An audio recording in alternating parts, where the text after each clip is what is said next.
The title of this series is Creating a Complete Spiritual Practice, Unifying Wisdom and Compassion.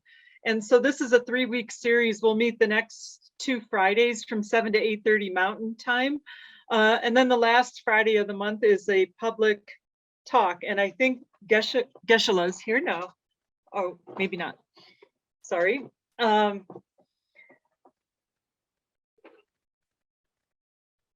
So then in April, the Dharma Toolkit series will repeat with a new title for 3 weeks. And Geshe Zopa will be facilitating the April series as well.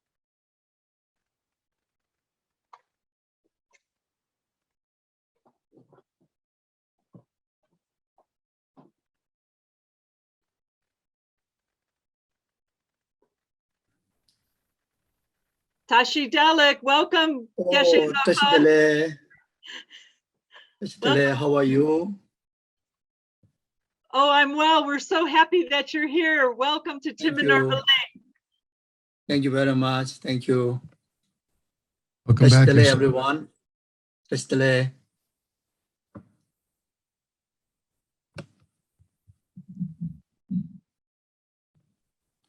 Losa Tashi Dalek. Tibetan Losa Tashi Dalek.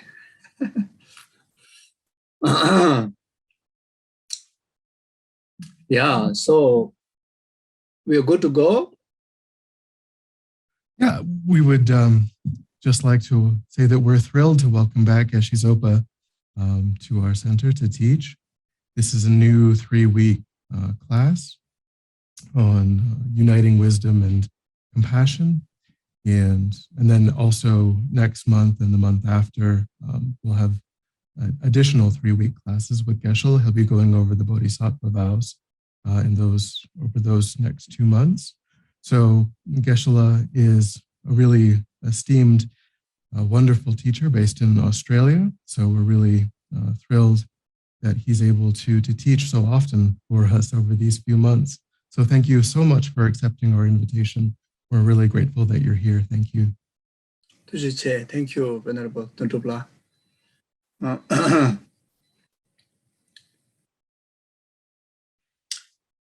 Yeah, so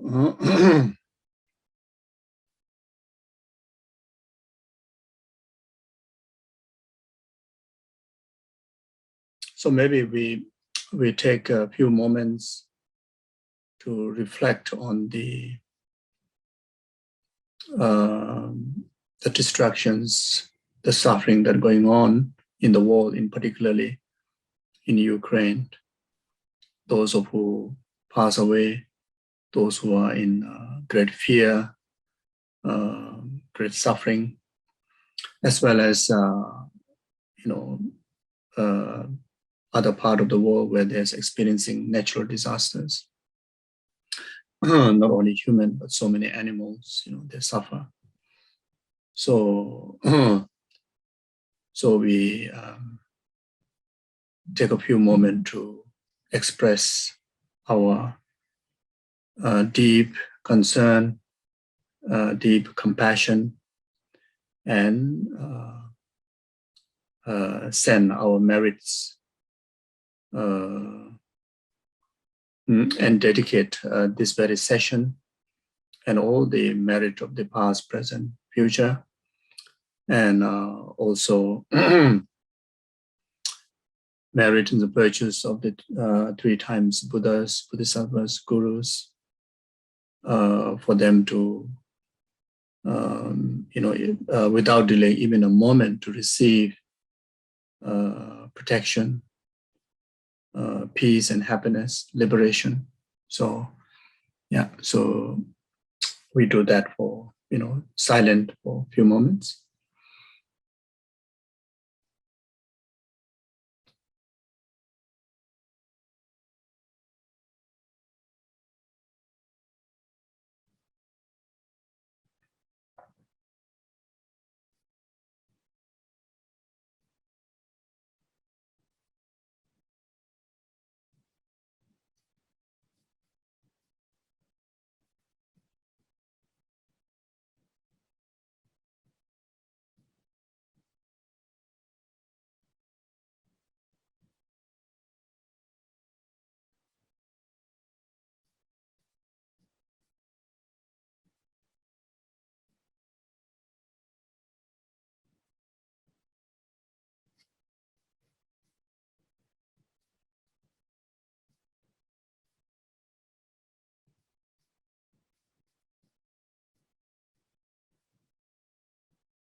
Thank you.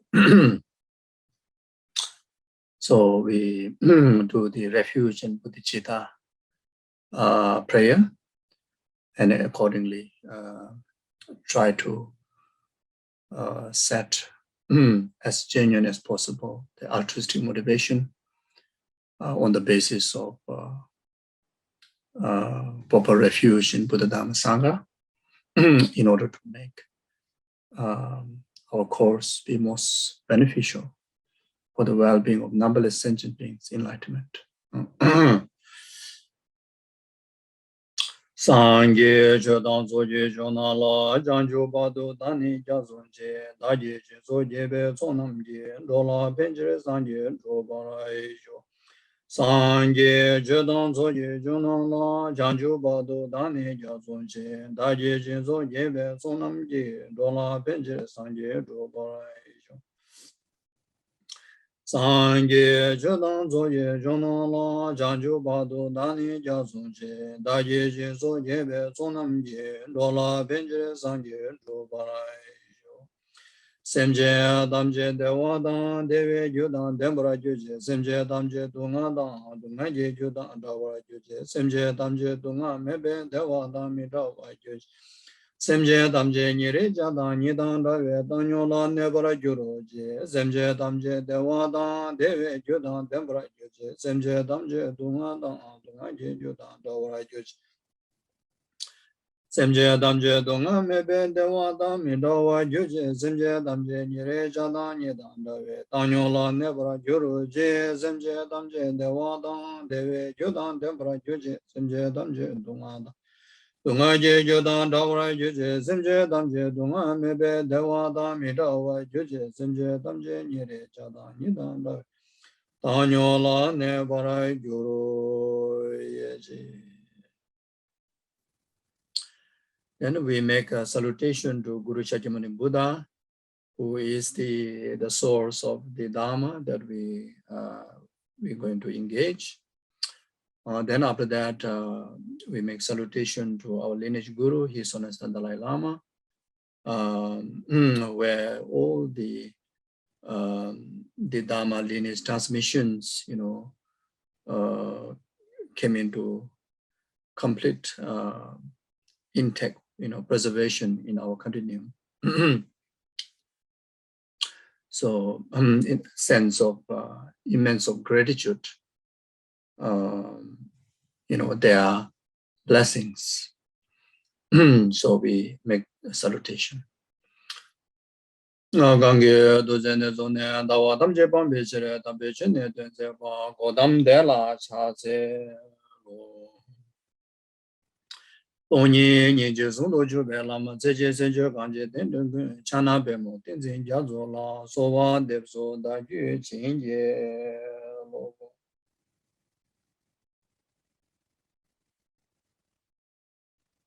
Okay, thank you. Yeah, so Geshe, may we offer a mandala? Oh, okay. So yes, we can do the mandala offering. Yes. This ground anointed with perfume, strewn with flowers, adorned with Mount Meru, 4 continents, the sun and the moon. I imagine this as a Buddha field and offer it. May all living beings enjoy this pure land.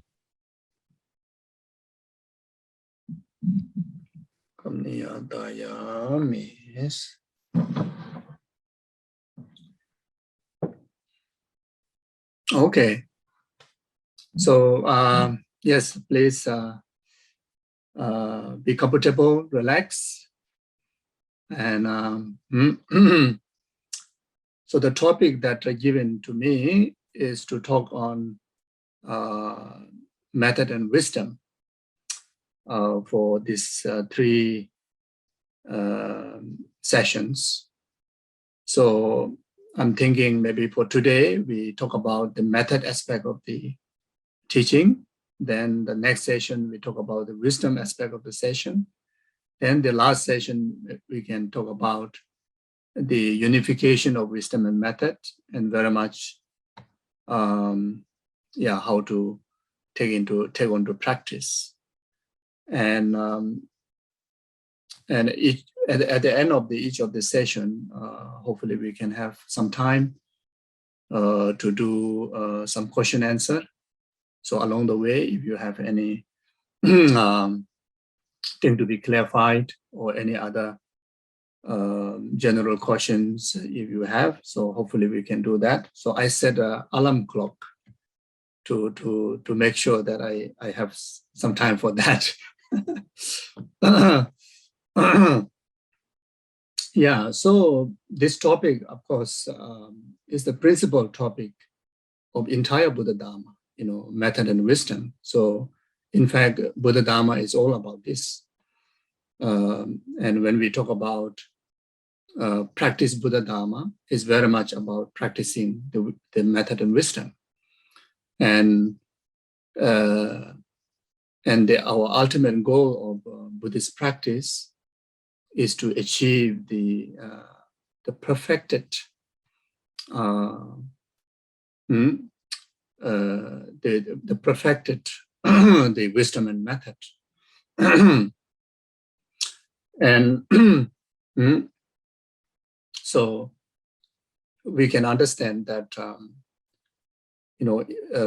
entire the teaching in relation to different schools of Buddhist tradition, different yanas of Buddhist tradition, the foundation is very much based on method and wisdom, which is non-violence, and the attitude of non-violence, and the wisdom of interdependent arising, wisdom of interconnectivityness. So the attitude of non-violence is referring to the method aspect of practice. Then the right view of interdependent arising or interconnectivityness is referring to the wisdom aspect of the practice. And it is so relevant to our own being that which, if we are able to integrate, these practices into our life, is not just benefit to expand our wisdom, benefit our knowledge, but it literally benefit, it directly impact the transformation of our being, So it's not just a brain food. So it's very much, infusing like a new, like a right cell or right supplements to really bring transformation of your being. So therefore, it's not just simply a word. It is really very much the betterment of our life, betterment of our continuum. So the reason for that, our innate being, from beginningless times, our innate being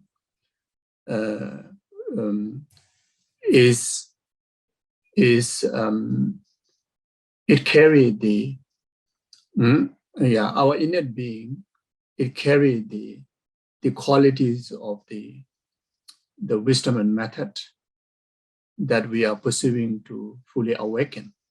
We are pursuing to gain fully awakening in that. We are not exist in the past. When our innate existence, not exist in the nature of ignorant or nature of delusion, nature of samsara. The samsara, the delusion, the ignorant, all the negativities are very much intruded after, our initial pure being. So I think this is very important for us to acknowledge it. to really to get to understand that. Because when you understand that, then we feel hopeful of our future. We feel hopeful. We feel there's a reason why we need to practice, because we are not trying to kind of eliminate that something is permanently rooted in us. We just want to clear those, temporal obscurations, the temporal sufferings, the temporal samsara, you see, and that can be done on the basis of using the path of the tools of method and wisdom. So therefore, as we usually, label that we carry Buddha nature. Our innate nature is Buddha nature. Our true nature is Buddha nature. So that meaning, what it really means is that our innate nature is nature in the wisdom and method.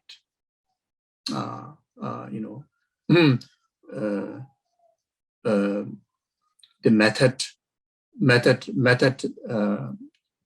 the attitude part of the nature is altruistic.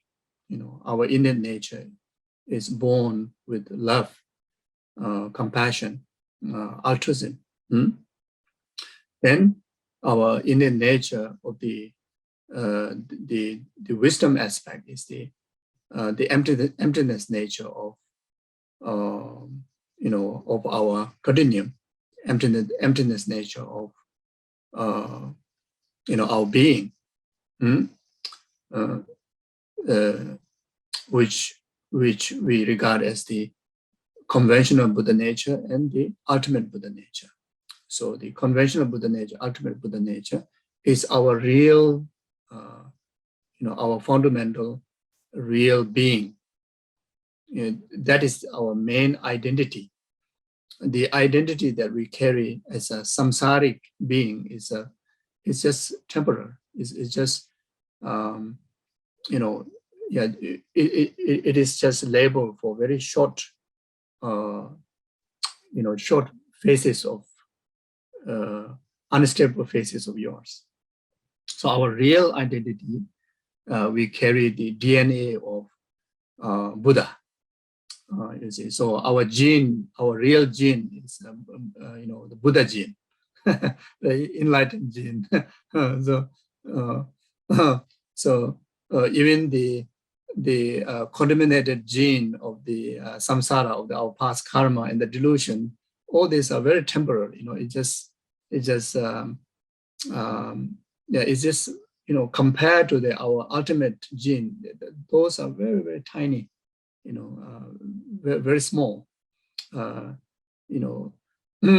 We have this idea of Buddhahood is very far, and Buddha nature is somehow like, can detect in our system.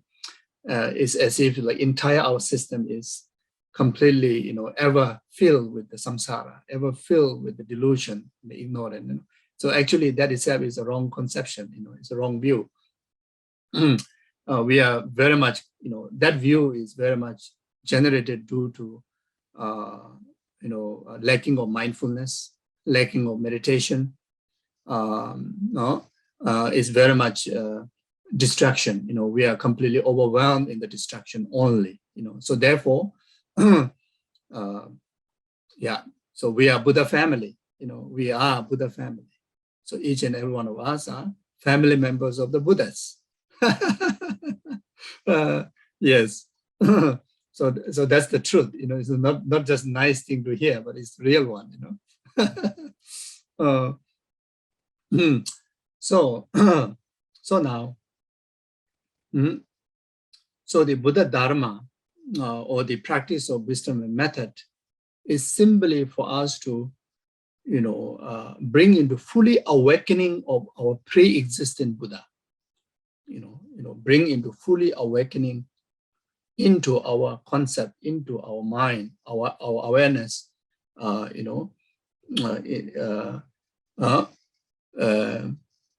the fully awakening state of our pre-existent Buddha, is very much like the quality seed to bring into absolute, flowering or fruition.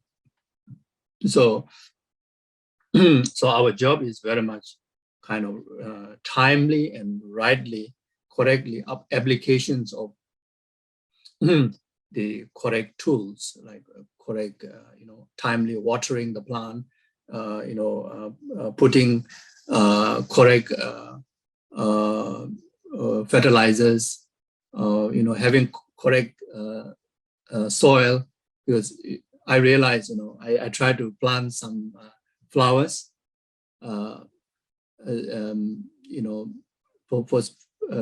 certain soil doesn't work, even though you think the soil is so wonderful, so nourishing, but actually you really need to get into deeper understanding of the correct soil to really to nurture the plant. Then I also realized certain plant, I try to plant water, so often as if, that will make them grow, but actually that make them die. And you really need to plant timely and, in a moderate way, skillful way, so similar. So learning about the path of method and wisdom is very much, learning about our basic nature and the path of wisdom and method is very much to know, exactly, correctly, bring into applications of those practices, so that we can able to result into full fruition, which is the full awakening, the state of the Buddhahood. So now, in order for us to, so anyway, maybe I say like this. The wisdom and the method and wisdom,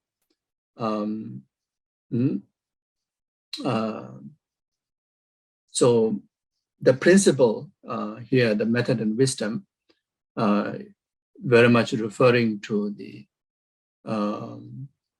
altruistic attitude, the bodhicitta. So that is the highest, the part of the method. Then the wisdom of realizing a lack of inherent existence. So, but that method, you see, due to different mental disposition, not everyone able to utilize, the method of altruism, even though that is the best method to develop ourselves. So therefore, like as we learn from the gradual path of enlightenment, Lamrim, there's a three capable beings, and there's a path for the three capable beings. So those are the skillful means of the Buddha to individual to practice gradually and accordingly with their capabilities, But ultimately, whatever level of path that you practice, ultimately is to practice altruism, altruistic wisdom and altruistic method, and whatever objective, of that particular designated path, but ultimate objective is to achieve full enlightenment. So you see, so now the method aspect of the path, if you categorize in accordance with the different mental disposition, then the initial one, who are very much initially, aspire to practice Buddha Dharma, then is very much, start with the practice of refuge, at least, finding the correct teacher, which is Buddha, then getting correct advice, which is the Dharma. Then try to get influence or encourage by the sangha, the sangha community, and that way,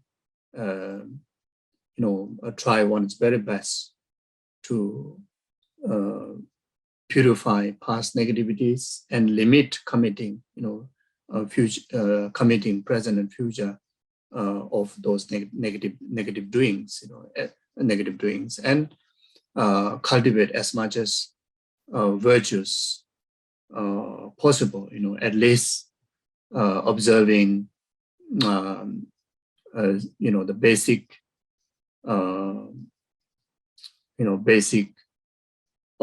basic, prevention of committing 10 non-virtuous karma, then observation of 10 virtuous, meritorious karma. So that is the, the method that suitable to the beginner, so that way then one able to prevent at least the interruptions, to be able to continue to practice and progress in future lifetimes by preventing being born into 3 lower realms. So because of the practice of refuge in Buddha Dharma Sangha and observing the virtues and preventing negativities, help us to, protect being born in the 3 lower realms, and help us to accumulate causes to be born as a human, God, demigods, and very much focus the accumulations of the causes to be born as a precious human rebirth again, so that one can continue to pursue the path. So those are the basic methods. Then if someone can practice slightly further, more intense practice, then on the basis of the earlier mentioned the practice, then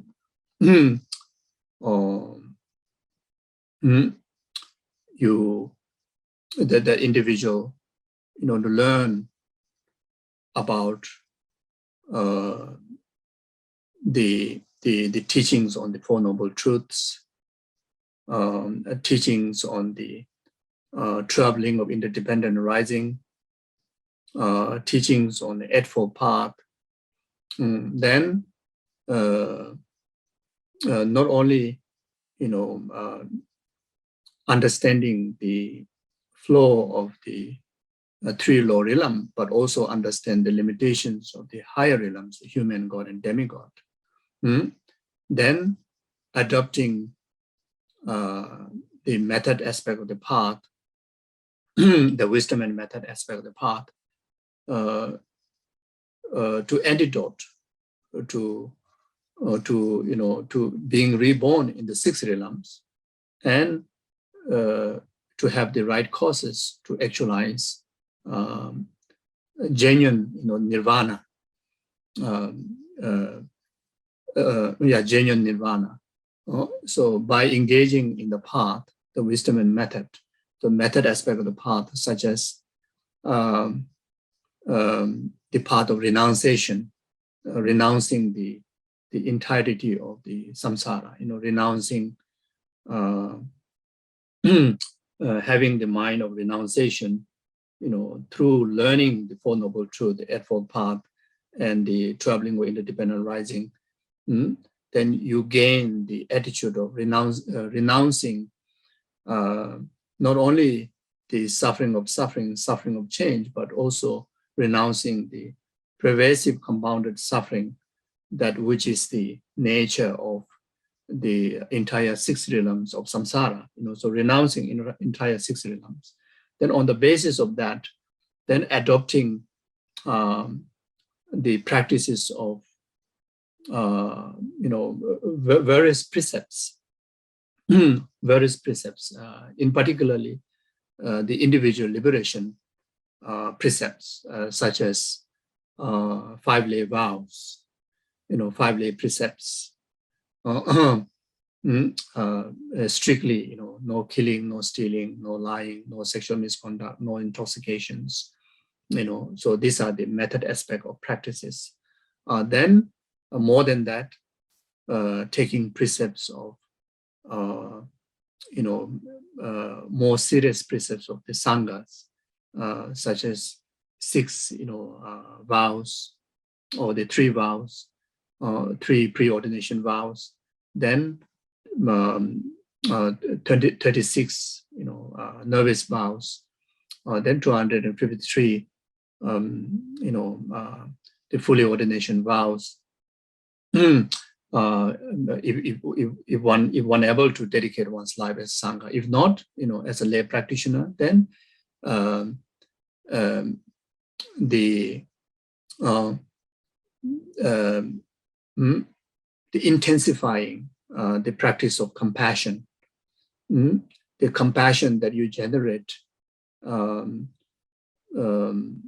in relation to the renunciation towards the entire samsara, not necessarily able to develop the great compassion, but here you need a very solid, genuine sense of compassion, and that compassion and that love can be intended towards your own liberation, but it is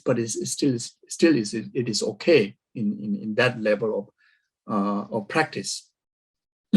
So the method aspect of the path is genuine, qualified, compassion, and the love that which is free from attachment, grasping. Because when you come to that level of practice, which is a middling level of practice, the attachment, you already understand the disadvantage of attachment, attachment graspings. You even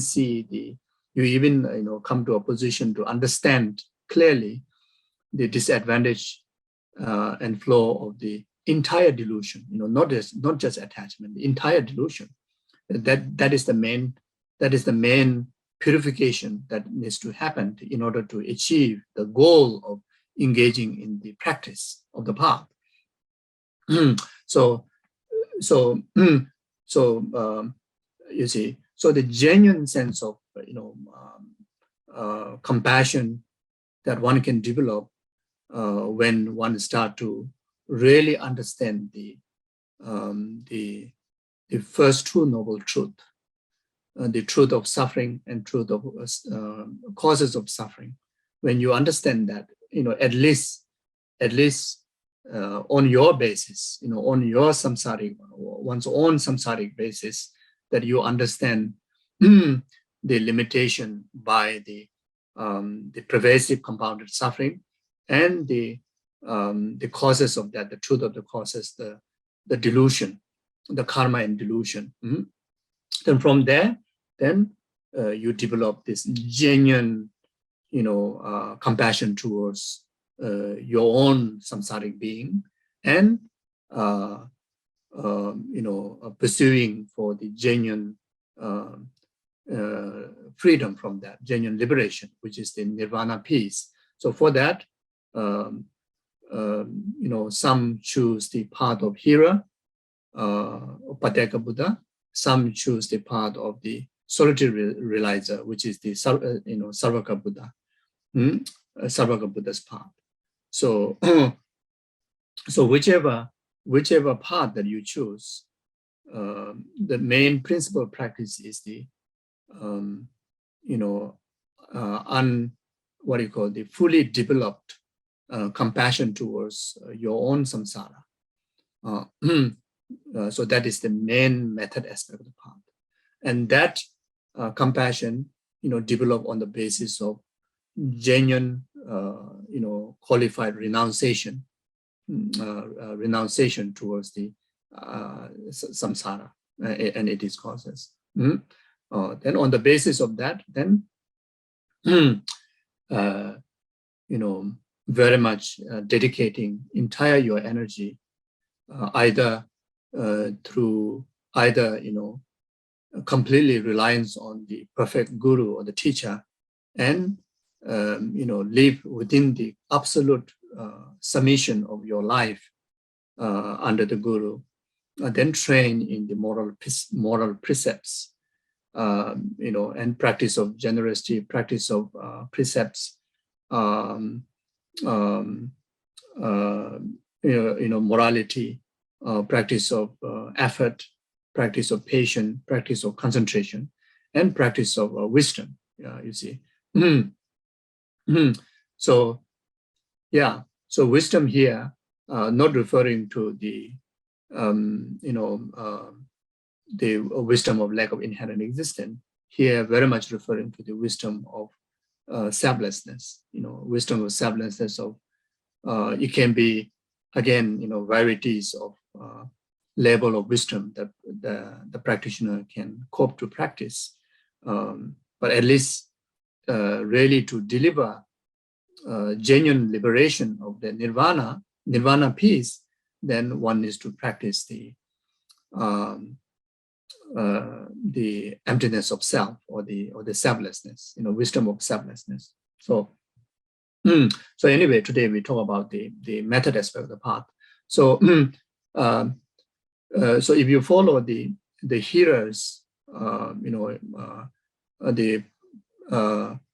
hearer's path, then mainly the most extended way of practice is to be sangha, which you can very much see from the Theravadan tradition. Those the sangha communities, the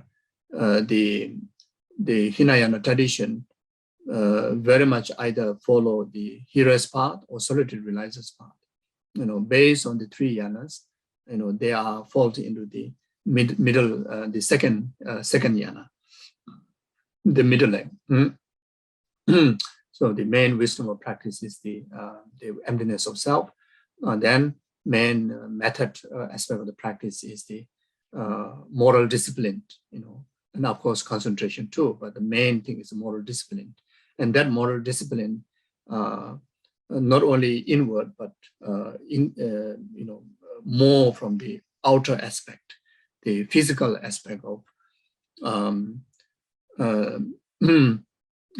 limiting the contact with worldly activities and worldly concerns, worldly concerns. You see, your speech, your body activities are all limited, contact with the worldly concerns. So those are the method aspect of the practice to purify yourself and accumulate as extensive virtue as possible, and to actualize the result of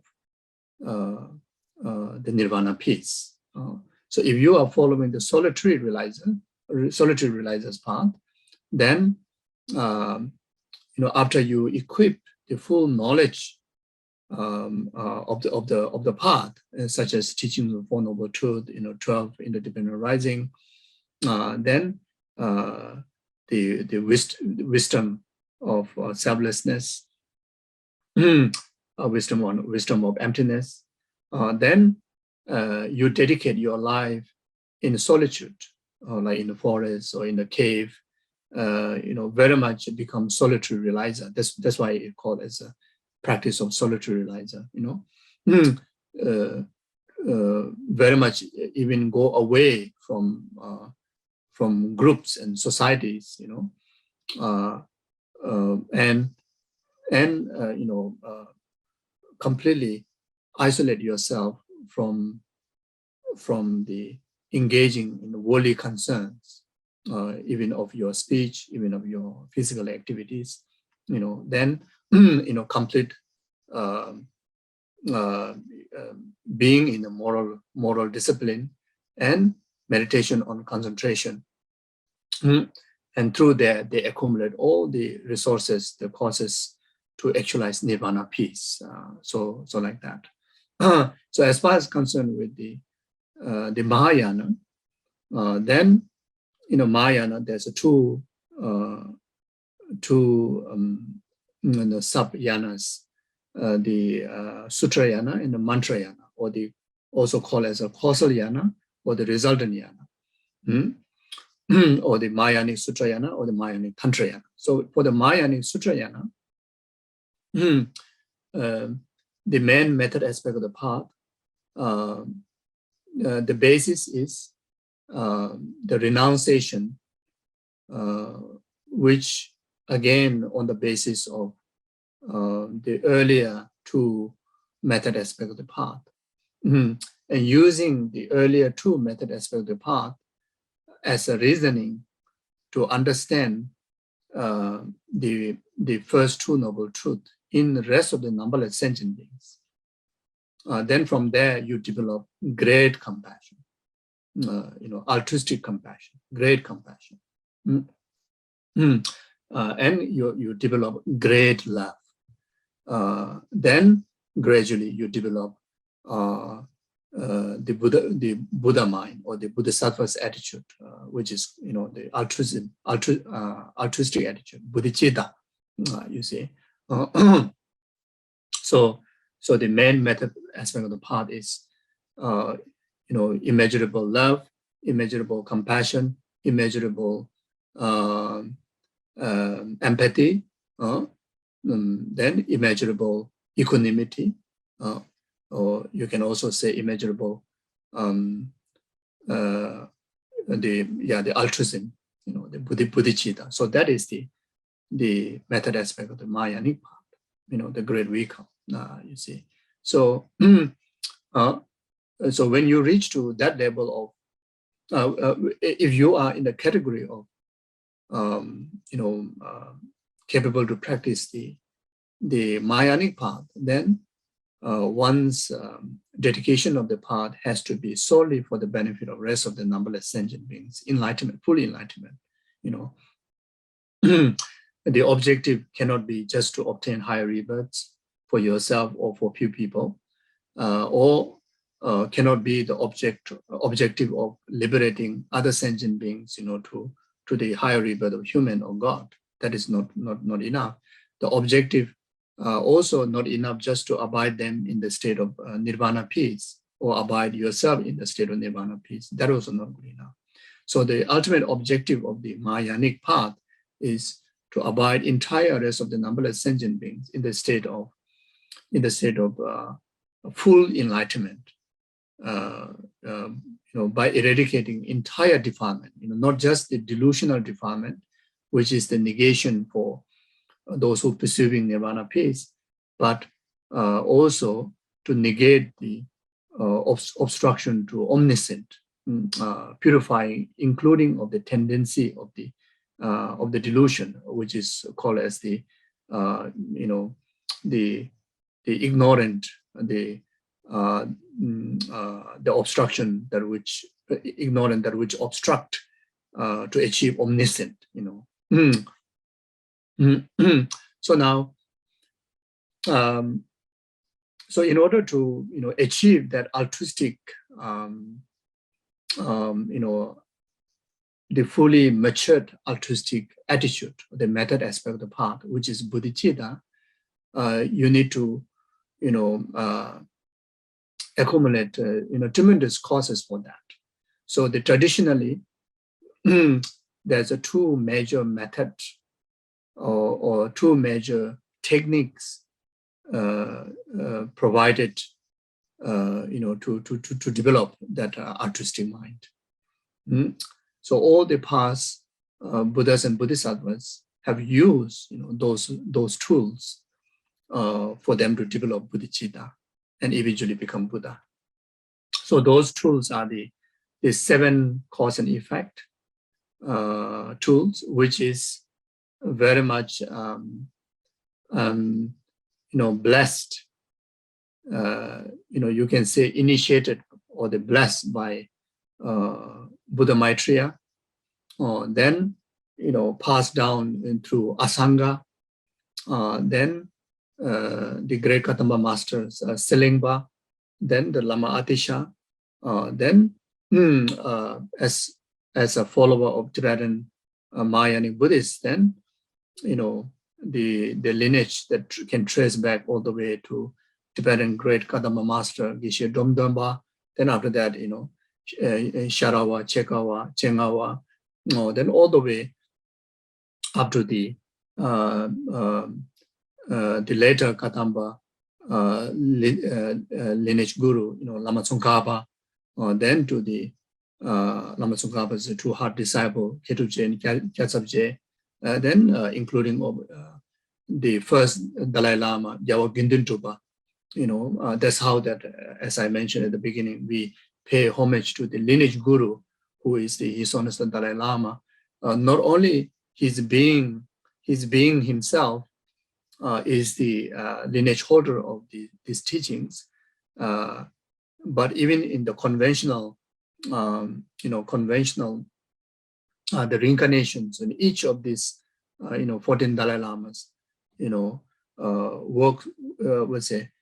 put tremendous effort to receive all those lineage from his gurus, then preserve not just in the knowledge but preserve in practice, fulfilling the practice, up to today. His Holiness the 14th Dalai Lama, who is absolutely, everybody can agree that is a symbol of, fully awakened Buddha, isn't it? Symbol of absolute, compassionate Buddha in the living guru form.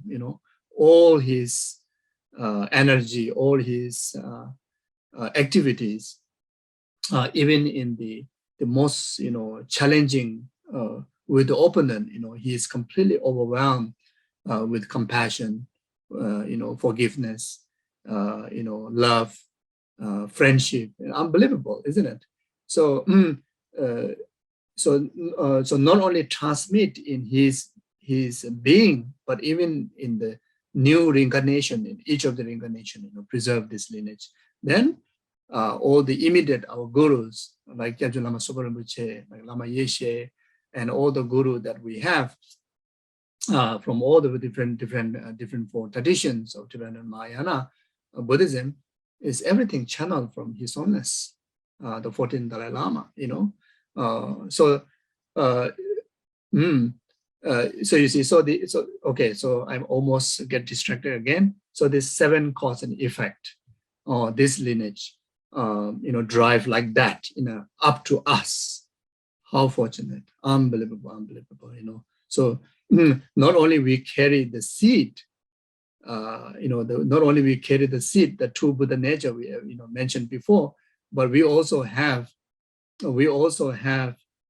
like the gardener, very diligent gardener, who know exactly how to work with the plant and timely water, so like that, like our gurus are like that, like the most qualified gardener, that we are the one that who carry the seed, so they are pouring, they are, providing all the correct Dharma, complete Dharma,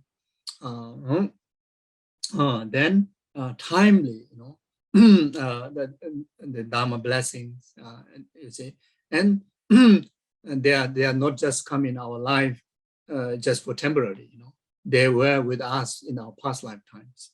They are with us in the present times, and they will be our guru forever in the rest of our lives, like how we pray,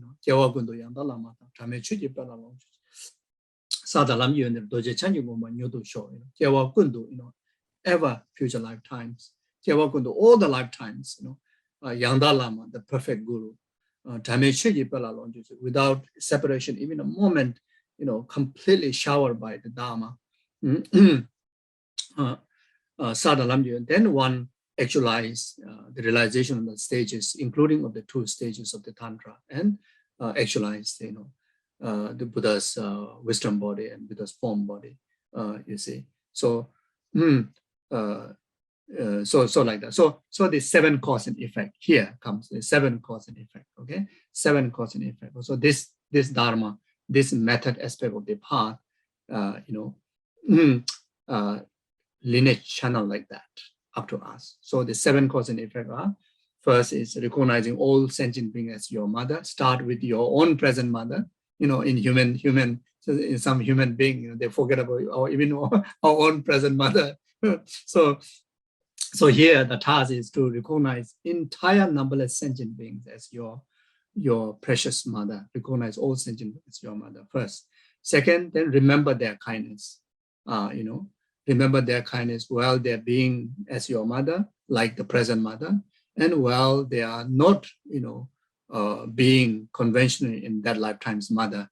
You see, like such as all the sentient beings are the reason where we can able to perfect our path, isn't it?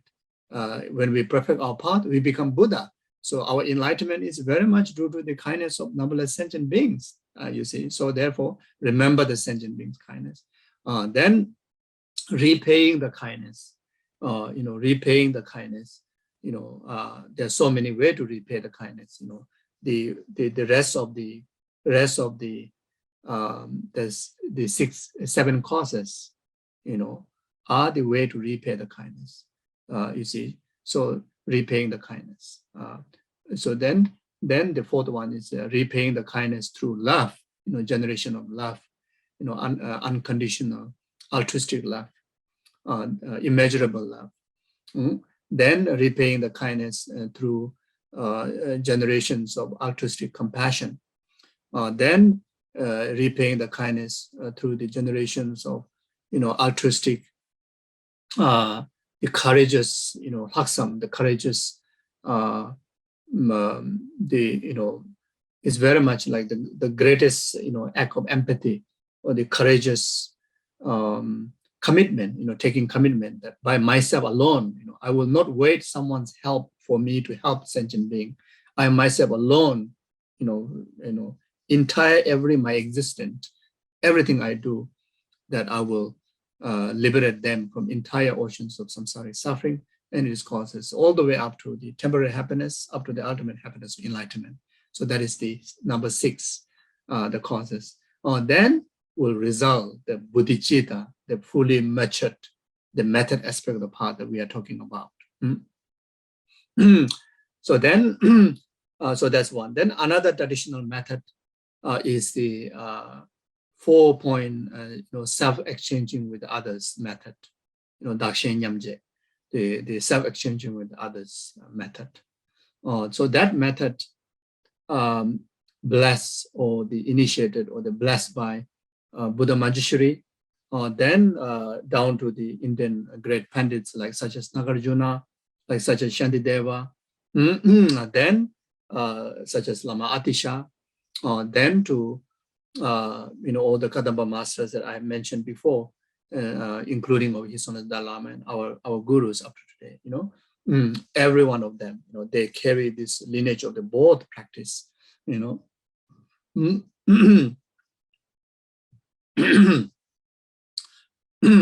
So then these 4 points of self-exchanging other. The first one is neutralizing the 3 partial attitude,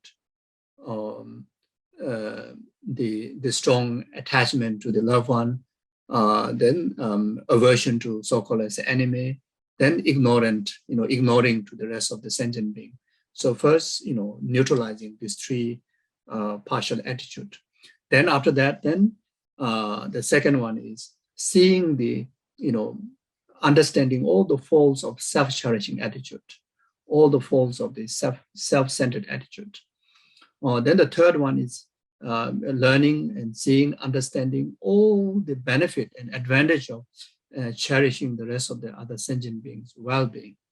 Then the fourth one is,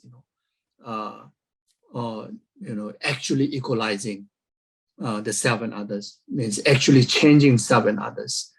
Very much meaning, the whatever the self-cherishing attitude that we have now cultivated up to now, completely, transform into, cherishing of rest of the numberless sentient beings' well-being. You see, so the other sentient being comes first, and you comes the last. Up to now, ourselves come first, the rest comes later, isn't it? So like that. Then there's a recommendation by the Lama Tsongkhapa, who is the embodiment of both Maitreya and Manjushri. Lama Tsongkhapa, who is also emanation of Nagarjuna, and Lama Atisha, who is emanation of Kadamba Geshe Domdamba. You see, so Lama Tsongkhapa suggested that as a beginner, if we combine the two methods together and train our mind, it will be most, it will be going to be very, very effective. So, as many of you are familiar with the Lamrim. So in the Lamrim, first as a preliminary practice, ask us to do the preparatory practice of developing the immeasurable equanimity and immeasurable love, and immeasurable equanimity and immeasurable love in our heart. So that is like the foundation. Like before we plant the crop, then we label it, we label our field, isn't it? Similar way. So to practice the immeasurable equanimity from the three partial attitude, to self and all the sentient beings. Then after that, then you express. On top of that is very much like the final layer that you really make sure that now absolutely ready to plant the seed.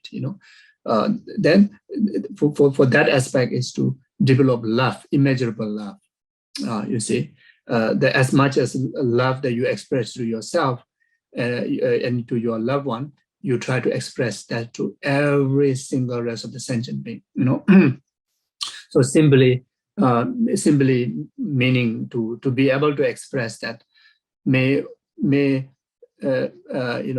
how much I aspire myself to actualize only happiness and causes of happiness, may rest of the numberless sentient beings too actualize happiness and causes of happiness. So that is the immeasurable love.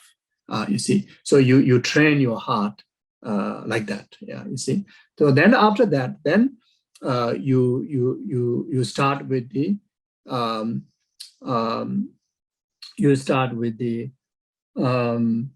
number 5 from the 7 causes and effect, up to number 5 from the 7 causes and effect. Recognizing of all sentiments, your mother, remembering their kindness, repaying their kindness, developing love, immeasurable love, developing immeasurable compassion. So you train up to there. Then from there you move to the 4-point training, equalizing. Again, intensifying, equalizing of your heart from this 3 partial attitude. Then after that, then again meditate, train your mind on seeing the disadvantage of self-cherishing attitude. Then train yourself, seeing the disadvantage of the cherishing of other sentient beings' well-being. Then you train into number 4.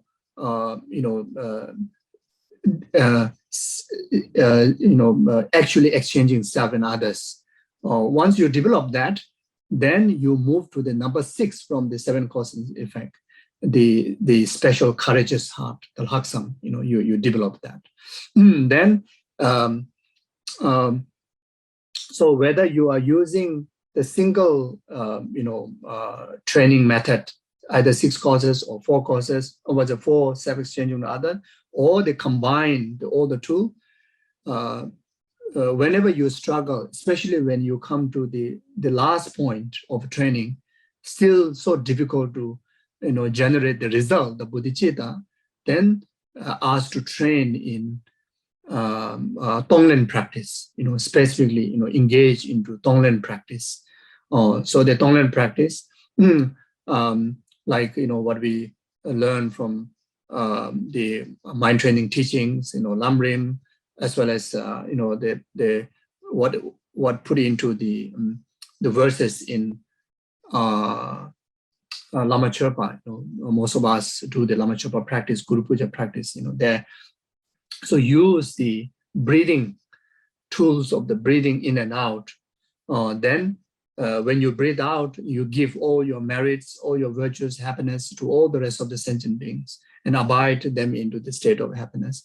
Then when you breathe in, take in all the other sentient beings suffering and its causes, and dissolve into, hit onto your self-cherishing attitude, which is the main obstacle that hindering us to develop bodhicitta. So it's very much like an atomic bomb hit onto your own self-cherishing attitude. You can visualize like kind of very like concrete or very dark force that which is around your central channel, where your consciousness remain there. So whether it is the very gross, overwhelming self-cherishing attitude that arises in the different phases of the delusion, or it is lies hidden as a tendency in our continuum, and which without knowingly, even though you think that you become quite altruistic, you're quite well trained with all the trainings, but still bodhicitta is still not appearing. The result, the bodhicitta is not arising, or you are not becoming bodhisattva. How come? I'm so good, but still, not there yet. So maybe it very much could be the tendency of the self-cherishing attitude is hindering from inside. Is deep in without knowing, without our ordinary mind detecting it. So with the Tonglen practice, all the sentient beings suffering and the negativities and the delusions and everything, hit onto the self-cherishing, in the visualized manner of that concrete or the dark force right around the central channel, then you understand instantly, completely,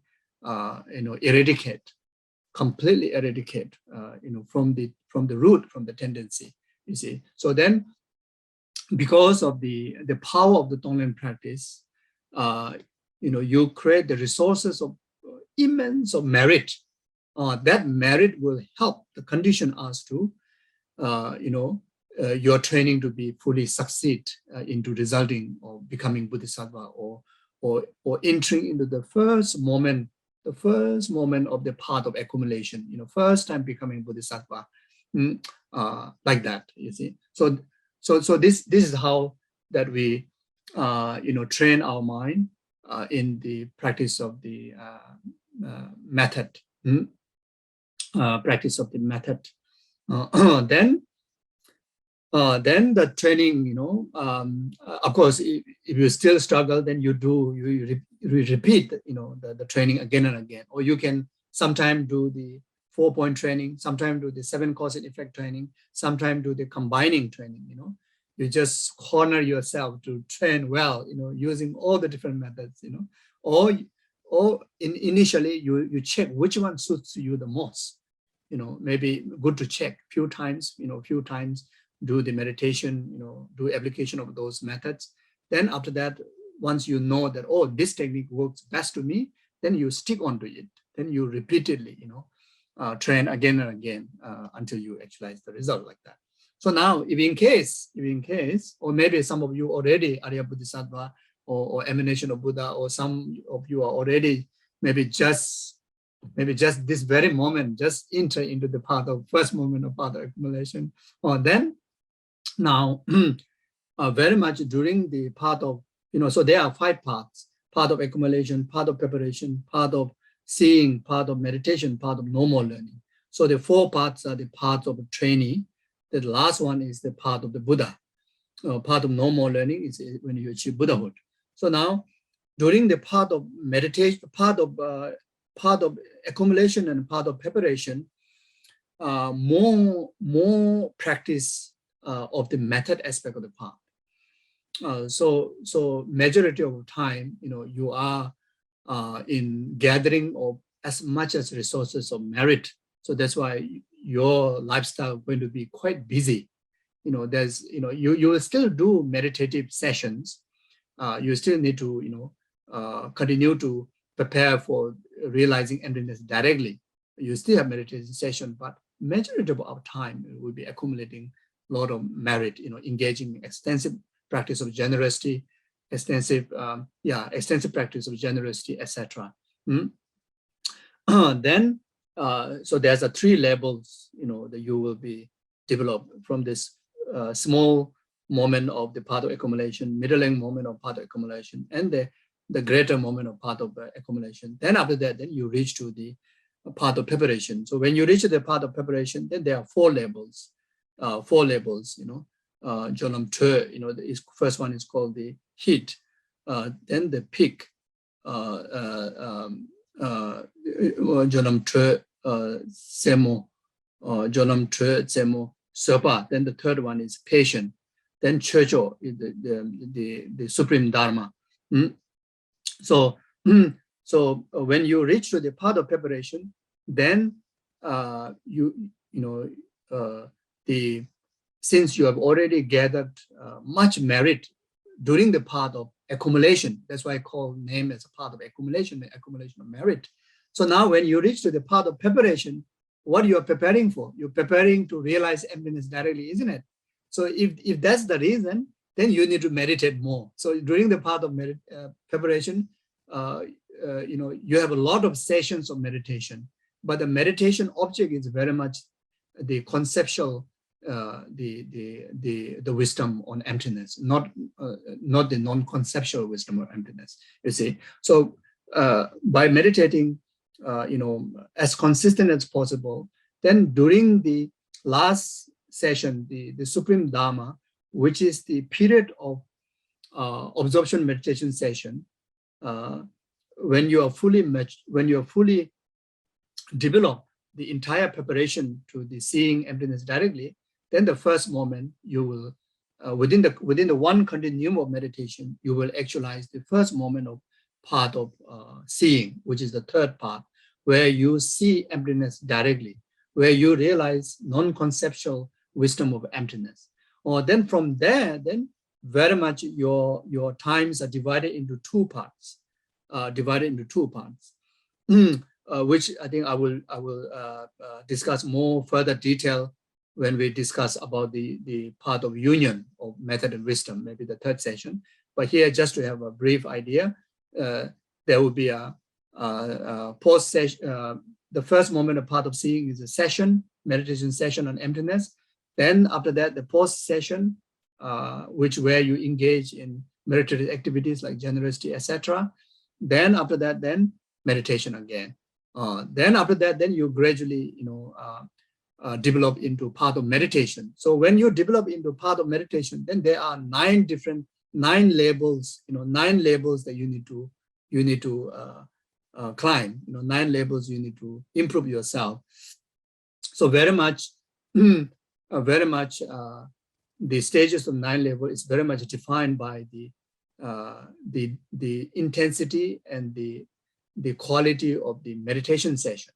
But the quality of that meditation session is again dependent on the quality of merit, that how much merit you have, how much method that you're able to accumulate, how intensity that you're able to practice in bodhicitta, that define how well meditation you will have on emptiness, how effective that you can able to eradicate the defilements, you see. So therefore, during the post-meditation session, then you continue to develop the realized bodhicitta, because the bodhicitta, even you become bodhisattva, even is a fully matured, the mind of the bodhisattva or the mind of the Buddha or the attitude of the bodhisattva still has the capability to develop until it become omniscient altruism, until it become Buddha's, Buddha's, what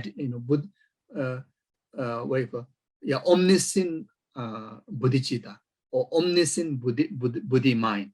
You see, so during the Bodhisattva path is not an omniscient Buddhi mind, even though we call it as a Buddha mind or enlightened mind or bodhicitta, but it is not omniscient mind. You see, so during the during the 5 parts, especially the 4 training parts, so you intensify the practice of the bodhicitta. So like that.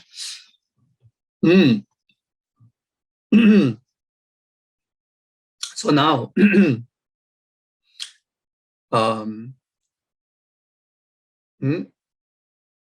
yeah. So okay. So then, when you are fully, when you fully the altruistic mind during the training is fully developed, which is the time that where you accumulate the 3 countless eons merit. By then you are already passed beyond the 8 bhumis. From the 10 bhumi, already passed beyond 8 bhumi. So 3 countless eons merit is already completed. So from there you are very much almost completely staying in meditative session. So when your meditative session is so intense and with the help of absolute fully merit of the 3 countless eons of the merit.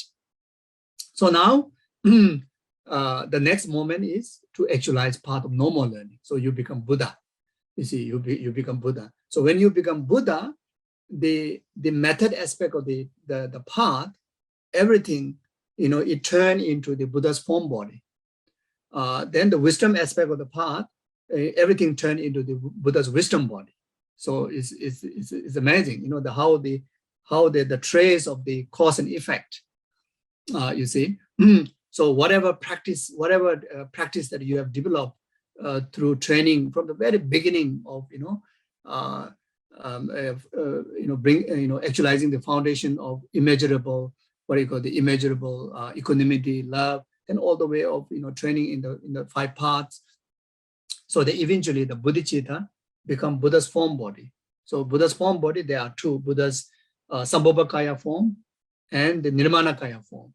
So you see the bodhicitta become fully developed as an enlightened characteristic, fully dedicated to work for the benefit of sentient being.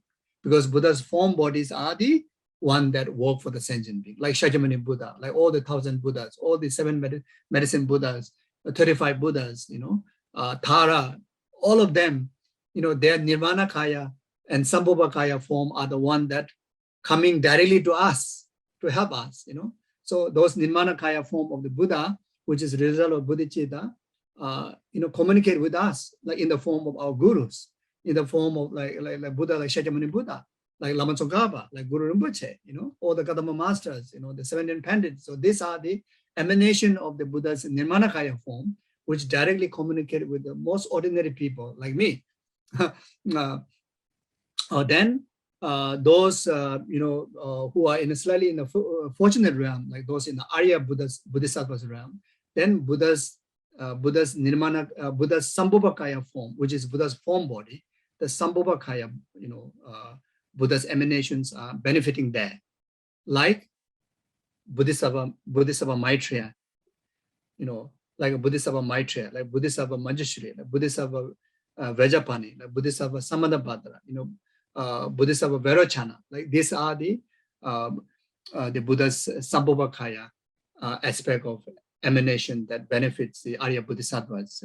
Of course, they do benefit us through all the Buddha's activities, but physically, it defined, like that. So now, so that's it.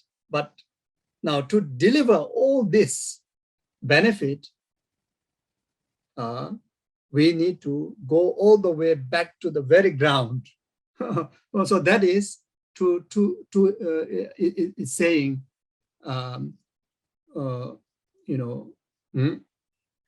Shi Dembani, Lam Tapsheni, Debukuni. So before go to that, I think I forget about mentioning of the tantric part. So I would just say one word, okay, a few words. You see, so when you practice through tantra, then of course, the very much the basis of the tantric practice develop through altruism, bodhicitta. But if you want to express that more in the tantric term, then in the tantra there's generation and completion stage. These two major parts. So you can define the generation stage is more to the method aspect of the part. Completion stage is more to the wisdom aspect of the part. You can define like that. Okay, now I go back to the root. So that is Shi Dembani, Lam Tapsheni, Debukuni. You say Shi means the foundation is the true truth. And the true truth to be known, true truth to be learned. So we need to learn, study about the true truth. Then two path, method and wisdom path to be practiced. Then two result, which is Buddha's wisdom body, Buddha's form body, and Buddha's wisdom body to be achieved. So entire, the teaching can be, summarized into that. So now, in order to firmly develop the bodhicitta, whatever we have discussed, the first thing, the initial thing that we need to learn about the conventional truth. Conventional truth. As far as concerned with it, to realize emptiness, we need to learn about the ultimate truth. So what is the conventional truth? So very, very, very basic, like normal layman language. Conventional truth is to learn about,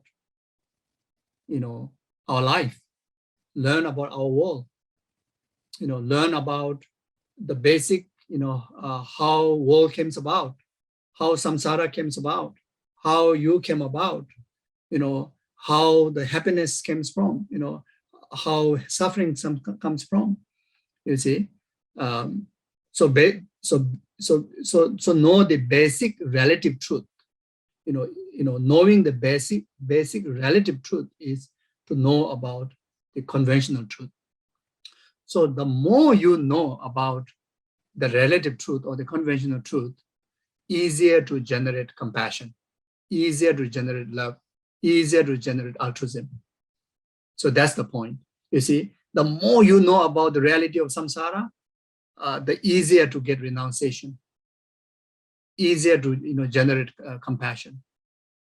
And the more intense you know about the samsara beyond your own self, about all sentient beings, that's the where comes from immeasurable compassion, where the bodhicitta comes from.